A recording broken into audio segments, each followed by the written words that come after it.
students, today we will learn and I will understand the first lesson of your geography textbook, environment. It is a very important topic and it will help you to learn your whole textbook because your textbook is based on environment. So do carefully watch and listen the video and to understand. प्यारे छात्रों, आज हम आपके भूगोल पाठ्य पुस्तक की प्रथम अध्याय पर्यावरण के बारे में जानेंगे, समझेंगे। यह एक बहुत ही महत्वपूर्ण टॉपिक है क्योंकि आगामी जितने भी पाठ आप पढ़ेंगे सभी पर्यावरण से ही संबंधित है। तो कृपया इस वीडियो को ध्यानपूर्वक देखिए और समझिए। पर्यावरण हमारे जीवन की मूल आधार है।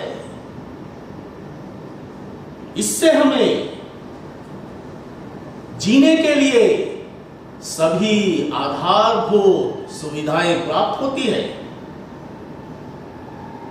हमें क्या चाहिए? पीने के लिए जल, सांस लेने के लिए वायु, भोजन के लिए क्या चाहिए? स्थल चाहिए। ये सारी चीजें पर्यावरण ही हमें देती है। तो पर्यावरण क्या है? What is environment? देखिए, environment environner शब्द से हुआ है जो फ्रांस भाषा की उत्पत्ति से है। environner या environner जिसका अर्थ है पड़ोस। पड़ोस मतलब क्या हुआ कि किसी भी जीवित प्राणी मैं कह रहा हूं, कोई भी हो सकता है, जीवित प्राणी के आसपास स्थित लोग, स्थान, वस्तु या प्रकृति, ये सभी उसके पर्यावरण है। जैसे आपके कक्षा का पर्यावरण, the environment of your school, आपके घर का पर्यावरण, आपके पड़ोस का पर्यावरण, आपके विद्यालय का पर्यावरण, आप जाइए बड़े क्षेत्र में रेगिस्तान का पर्यावरण, जंगल का पर्यावरण। तो ये पर्यावरण, फिर और एक बार समझिए, पर्यावरण का मतलब है किसी भी जीवित प्राणी के आसपास जो लोग हैं, स्थान है, वस्तु है और प्रकृति है, ये उसका पर्यावरण कहलाता है। प्राकृतिक पर्यावरण में पृथ्वी पर पाई जाने वाली सभी जीवीय, बायोटिक और अबायोटिक, सजीव और निर्जीव, इनके सम्मिश्रण से आपका प्राकृतिक पर्यावरण का निर्माण होता है। बायोटिक का मतलब है जीवित, जैव, यानी पेड़ पौधे, जीव जंतु, ये सभी बायोटिक है। और अबायोटिक का मतलब है सूर्य का प्रकाश, स्थल, जल, वायुमंडल, ये सभी अबायोटिक आपका पर्यावरण के उदाहरण। प्यारे बच्चों, मैंने आपको प्राकृतिक पर्यावरण के बारे में बताया। अब मानवीय पर्यावरण के अंतर्गत तो मनुष्य जो है प्रकृति के साथ पारस्परिक क्रियाएं करके बहुत सारी चीजों का उत्पादन करता है, उसे हम मानवीय पर्यावरण कहते हैं।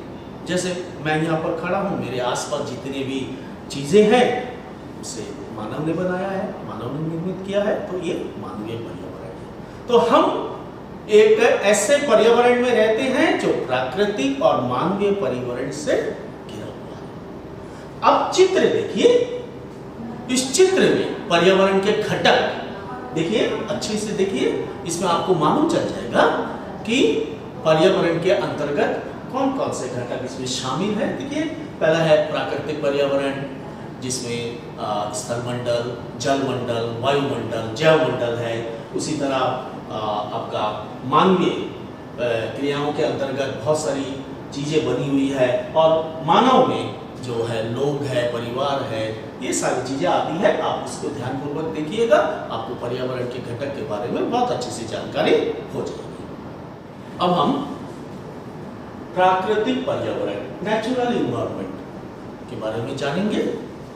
बच्चे, भूमि, जल, वायु, पेड़ पौधे, जीव जंतु, ये सभी मिलकर प्राकृतिक पर्यावरण का निर्माण करते हैं, यानी स्थलमंडल, जलमंडल, वायुमंडल और जैवमंडल। अब हम इस एक के बारे में थोड़ा संक्षेप में जानने की कोशिश करेंगे।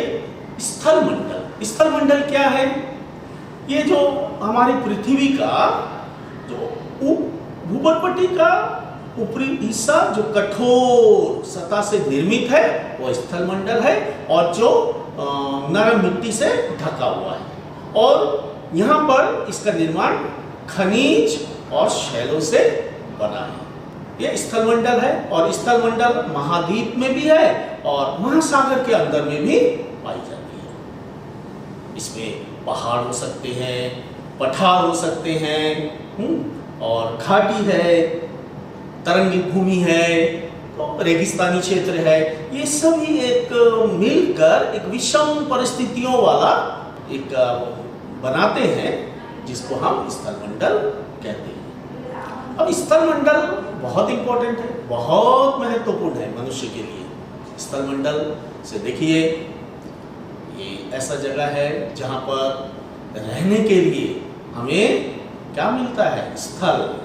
लोग आवास यहीं पर बनाते हैं, रोड, जितनी भी चीज़ें बनती है, कृषि करते हैं, और जंगल भी बहुत इंपॉर्टेंट है, वन का क्षेत्र है, इसी में है, खनिज संपदा भी स्थलमंडल में है। तो स्थलमंडल बहुत ही महत्वपूर्ण है। अब जलमंडल, इसको हाइड्रोस्फीयर कहते हैं। जलमंडल क्या है? नदी, नाले, झील, तालाब, सागर, महासागर, ये सारी चीजें मिलकर जलमंडल का निर्माण करती है, और ये जीवीय चीजों के लिए बहुत आवश्यक है, इसके बिना जीना बहुत मुश्किल है। और वायुमंडल क्या है?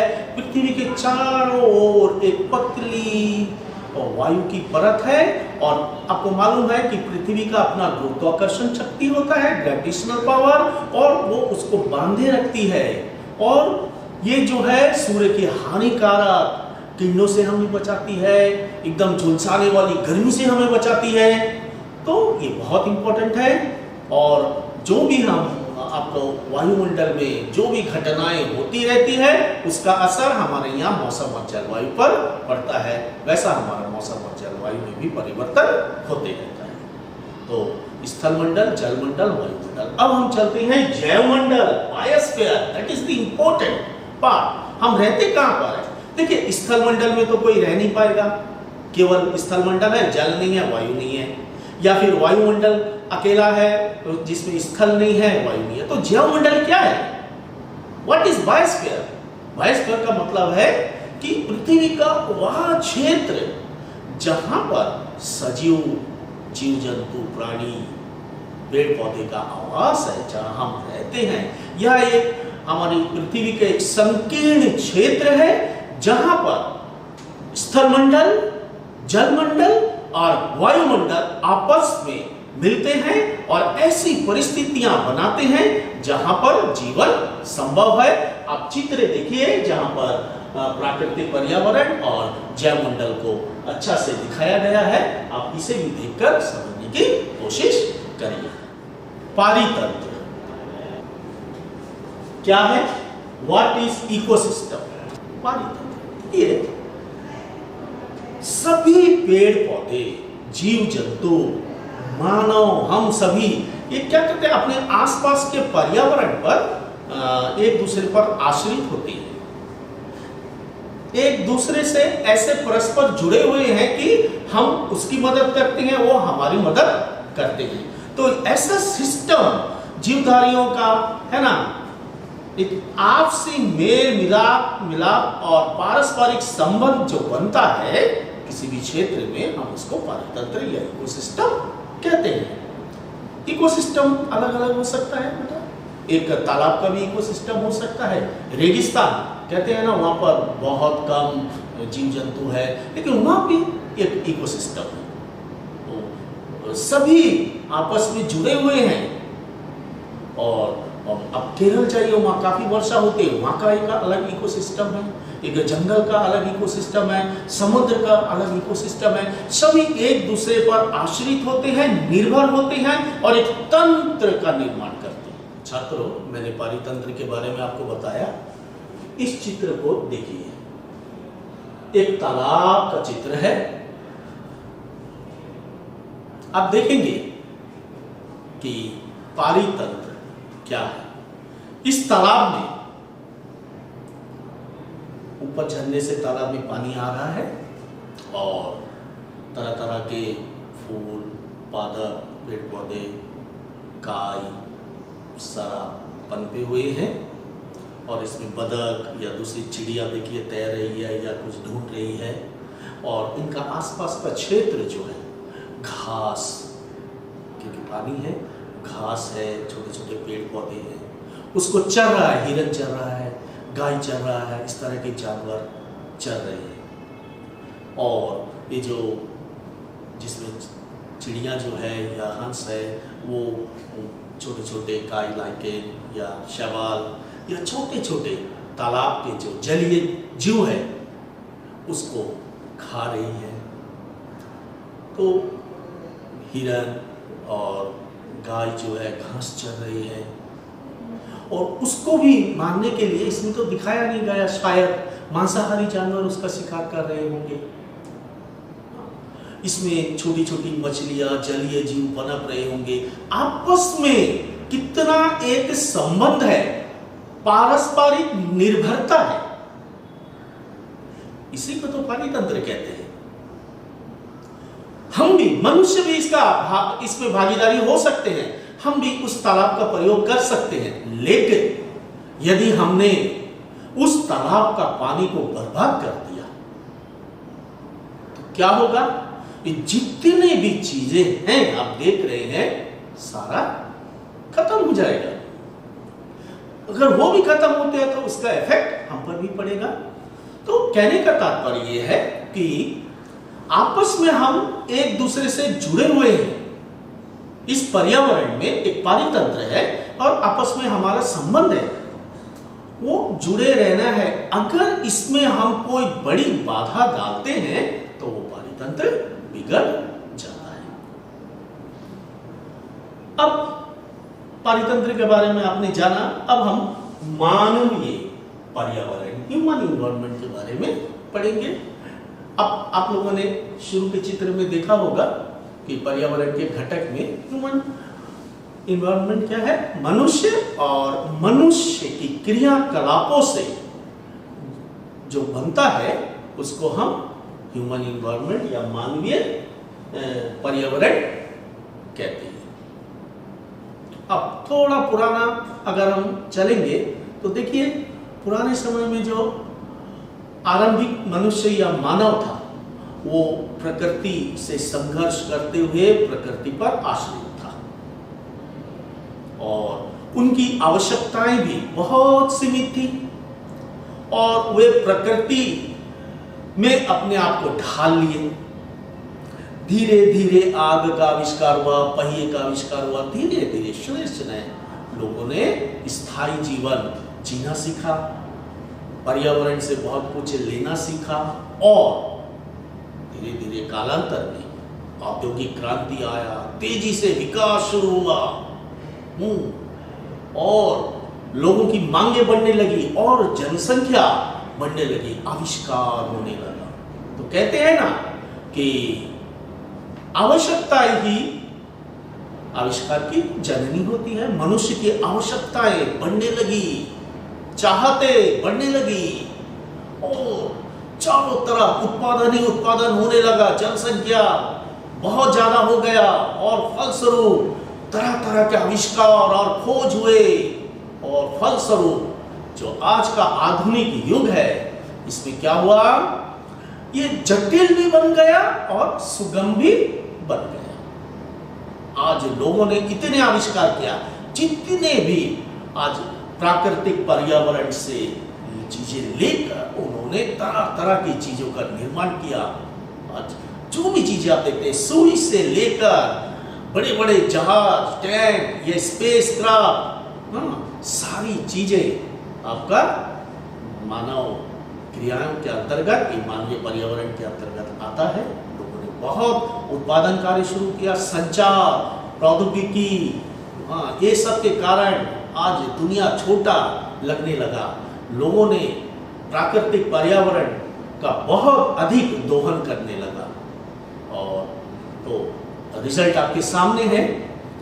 बहुत तरह की चीजें, ऐसी ऐसी चीजें, दवाई से लेके हर तरह की सुख सुविधाएं, गाड़ी घोड़ा, डीजल, पेट्रोल, रेल, ट्रेन, जहाज, बोट, कोई चीज के रास्ते, घाट, भवन, सारी चीजें लोग बनाने लगे। आवश्यकता और आवश्यकता और आवश्यकता और आविष्कार और खोज, और किसके ऊपर ये सारी क्रियाएं हम लोगों ने किस पर आजमाया, प्राकृतिक पर्यावरण पर। तो विनाश भी हम लोगों ने किया।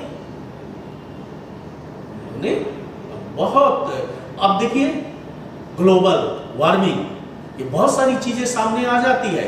मानव ने जब जब पर्यावरण पर बहुत ज्यादा उस पर बोझ ढाला और उसको बर्बाद किया, तो उसका रिजल्ट क्या हुआ, आज ग्लोबल वार्मिंग हो रही है, गर्मी बढ़ रही है, पोल्यूशन हो रहा है।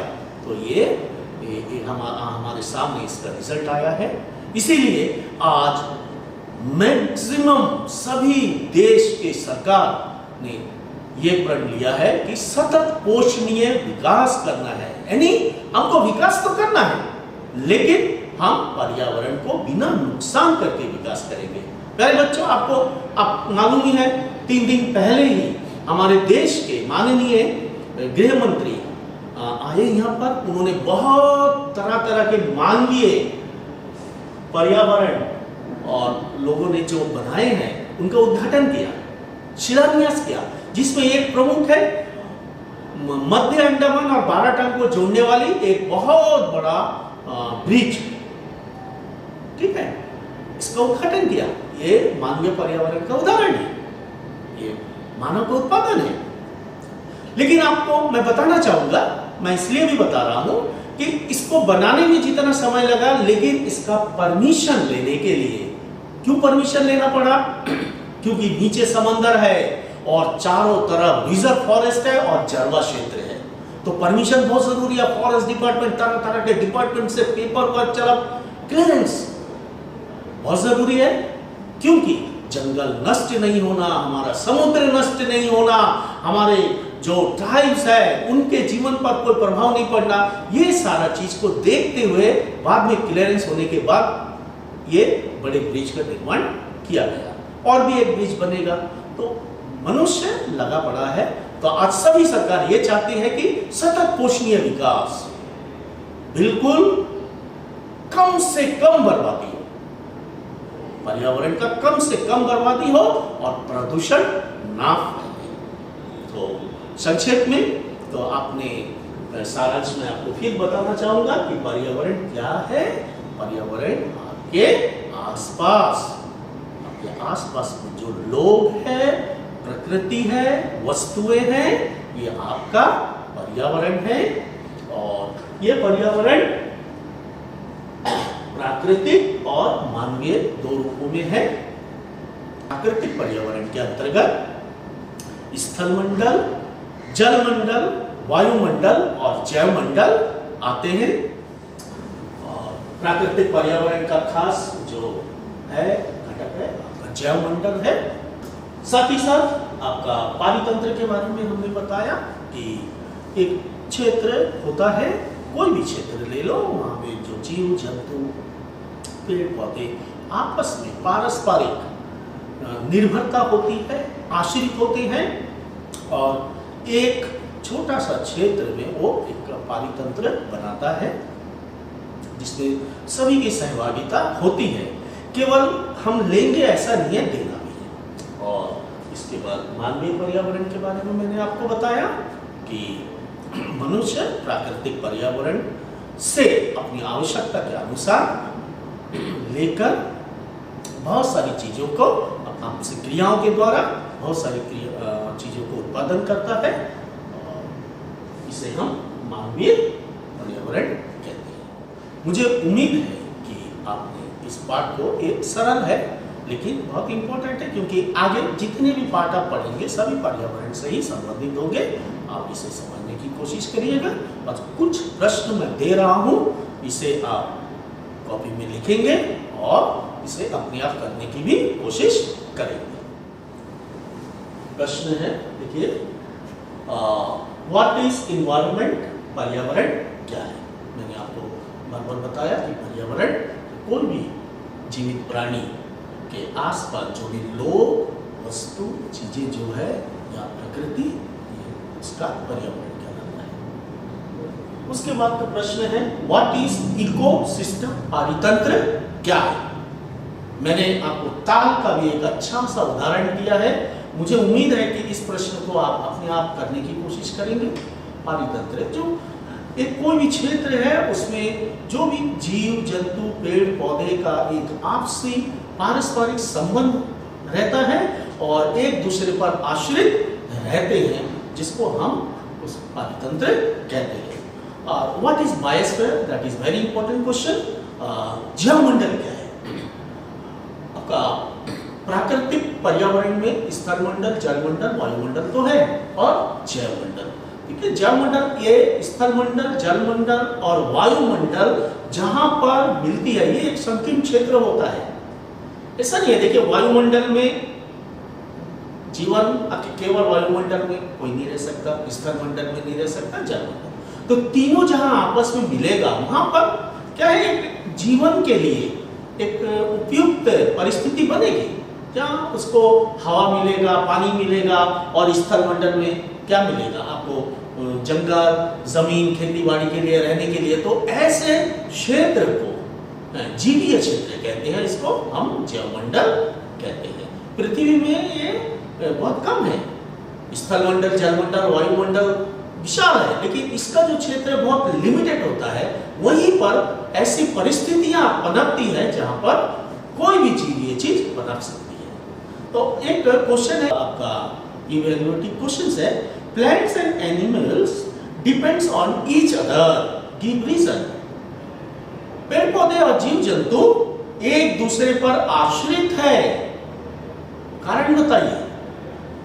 देखिए, सभी पाठ का ये अगर आप अच्छा से देखे होंगे तो जीव जंतु और पेड़ पौधों का एक दूसरे पर आश्रित है। हम अगर जंगलों को बचाएंगे, जंगलों की सेवा करेंगे, ज्यादा जंगल नहीं काटेंगे, हर साल पेड़ लगाएंगे, ख्याल करेंगे, तो जंगल भी हमको देगा, पेड़ पौधे भी देंगे। उसी तरह हर जानवर, अगर हम पेड़ पौधे को बचा कर रखते हैं तो पेड़ पौधे जीव जंतुओं को देगा, जीव जंतुओं को बचाएंगे तो पेड़ पौधे पनपेंगे। तो ये एक दूसरे से आश्रित रहते हैं, ये इकोसिस्टम है। हमारा जो पूरा जो पृथ्वी है, ये इकोसिस्टम पर ही निर्भर है। अगर पारितंत्र नहीं होगा, हम केवल बर्बादी करते रहेंगे तो बहुत मुश्किल होगा। फिर मुझे एक बात याद आती है कि आप अफ्रीका के जो मैदानी क्षेत्र है, वहाँ पर आप देखते होंगे डिस्कवरी चैनल वगैरह, वहाँ पर हिरन, जिराफ, ज़ेब्रा वगैरह वगैरह बहुत तरह के घास खाने वाले जानवर की भरमार होती है। हाँ, और उसको कौन खाते हैं? शेर और बाघ। अगर शेर और बाघ उसका शिकार नहीं करेंगे तो वो इतनी ज़्यादा हो जाएगा, तो सारा एरिया में फैल जाएगा, बहुत ज़्यादा जनसंख्या हो जाएगी, तो उस जनसंख्या को भी वो कंट्रोल करती है। तो हर चीज का एक लिमिटेशन होता है। लेकिन यदि हम घना घना जाकर शिकार करने लगे और उसका अनुपात बिगाड़ दे तो ये गड़बड़ा जाएगी। तो इसी तरह सभी चीजें आपस में जुड़ी हुई है और पर्यावरण ही हुई है। हम जो भी चीज आप देखते हैं पर्यावरण, मैं पुनः कहता हूं कि जो भी चीज आपके आसपास है, या मानव ने निर्मित किया है या प्रकृति जिसका संबंध है आपसे, वो आपका पर्यावरण है। घर का आपका एक पर्यावरण होता है, स्कूल का एक पर्यावरण होता है। तो प्यारे बच्चों, ये प्रश्न है, आप उम्मीद है आप कर लेंगे और मुझे पूर्ण विश्वास है कि आप इस पाठ को भली भांति समझ गए होंगे और इस आशा के साथ कि आप इस प्रश्न को भी कर लेंगे और ध्यान देंगे पढ़ने पर और अपने सेहत पर ध्यान देंगे और मास्क अवश्य पहनेंगे और विद्यालय जाएंगे। धन्यवाद, नमस्कार।